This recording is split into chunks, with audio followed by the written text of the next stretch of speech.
शेतकरी दिवस आहे. सर्वप्रथम मी पूर्ण राज्याच्या शेतकऱ्यासहित देशाच्या शेतकऱ्यांना या दिवसाच्या शुभेच्छा देतो. आणि हे जे झालेलं जे भाजप महायुतीचं जे सरकार आहे, केंद्रातलं नरेंद्र मोदीचं सरकार झालेलं आहे,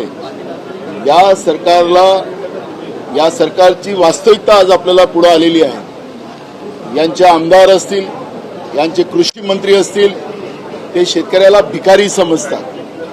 शेतकऱ्यांच्या बायकोचे कपडे हे घेऊन देतात, चड्डी बन्यानापासून तर चप्पलपासून हे घेऊन देतात.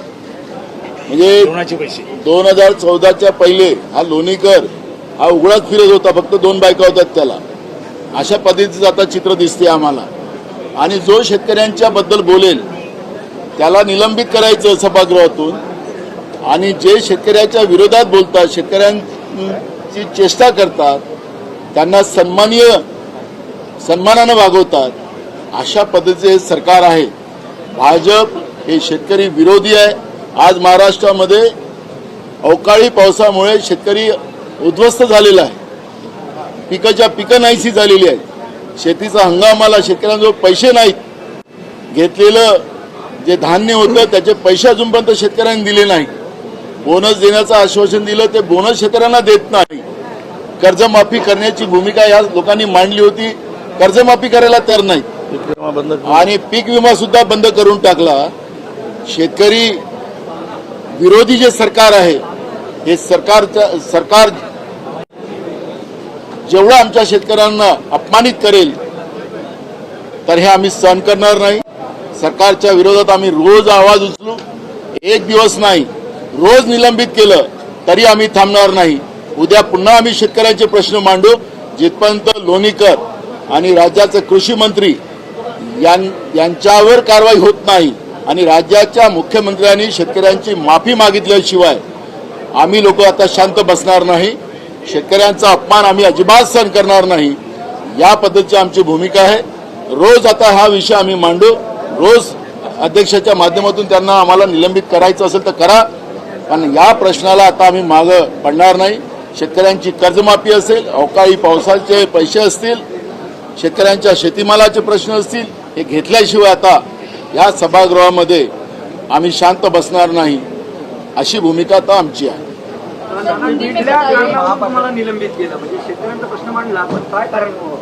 बघा, कारण काही लावू शकतात. हे सरकार, या सरकारमध्ये थोडी दमक असती.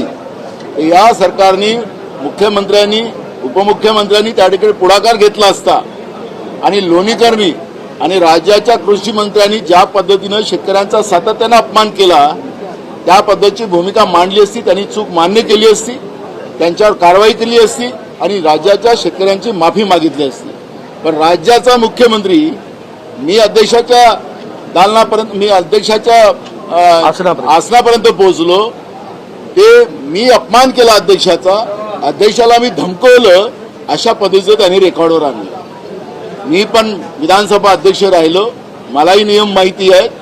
पण अध्यक्ष ज्यावेळेस जनतेच्या प्रश्नाकडे दुर्लक्ष करते, विरोधकांचा आवाज दाबतो, त्यावेळेस विरोधकांना ही भूमिका घ्यावी लागते. हे लोकशाहीचं तंत्र आहे.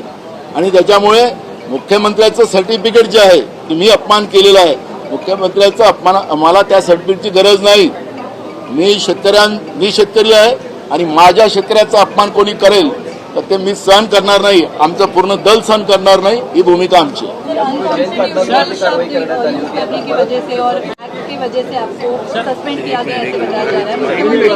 मराठी संपू द्या. असं एक मिनिट.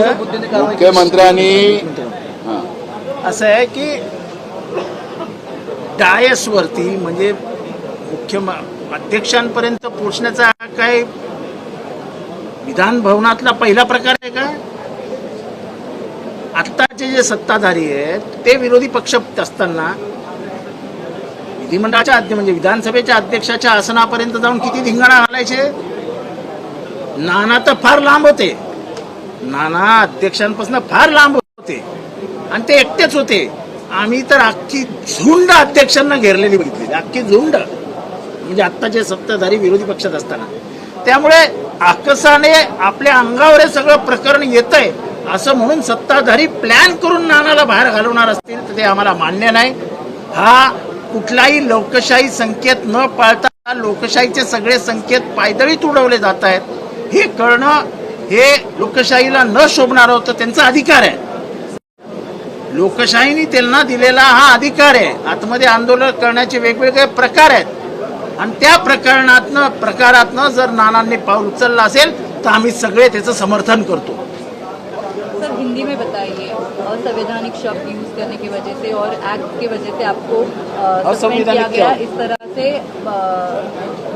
अगर बीजेपी के एमएलए और उनके मंत्री, कृषि मंत्री अगर मोदी किसानों का बाप है इस तरह कहते हैं तो मोदी किसानों का बाप नहीं हो सकता, मोदी इनका बाप हो सकता है.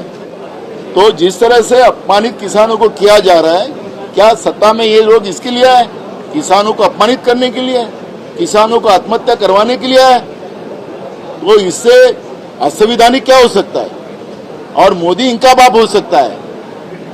मोदी हमारे किसानों का बाप नहीं हो सकता. वो हमारे किसानों को मरवाने के लिए देश में सत्ता में आया, ये हम बोलेंगे और ये बात वास्तविकता है. जब से मोदी की सरकार देश में आई तब से देश में किसानों की आत्महत्या बढ़ी है.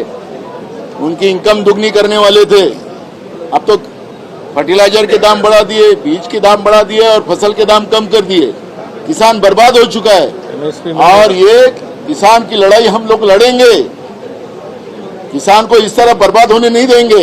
उनके लिए अगर उनका सर्टिफिकेट नहीं चाहिए हमको, फडणवीस का सर्टिफिकेट नहीं चाहिए क्योंकि वो किसान विरोधी है और इसलिए मोदी इनका बाप हो सकता है, किसानों का नहीं. और मैं बार बार बोलूंगा, मुख्यमंत्री ने ये भी कहा कि आपने हमला करने की कोशिश की चेयर पे. अब वो मुख्यमंत्री के सर्टिफिकेट की जरूरत हमें नहीं है. मैंने हमला किया है कि वो तो सब लाई हुए. आप देख लीजिए, मैं उनको कह रहा था अध्यक्ष जी को कि किसानों की माफी मांगने लगा ही इनको, और वो जो लोगों ने बोला है उनके ऊपर कार्रवाई करने की बात कर रहा था. अगर उसके लिए अगर मैं हमला किया है, और मैंने हमला क्या होता है, मारपीट तो नहीं किया और ऐसे कुछ संकेत भी नहीं दिए. संकेत भी नहीं दिए. कोई ऊपर जाता है तो इसका मतलब ये नहीं है, और ये कोई आज नहीं हुआ है. नहीं, सवाल ये बार बार होते आया है. और सवाल जो आज सत्ता में बैठे उन्होंने तो बार बार किया है, बार बार. सवाल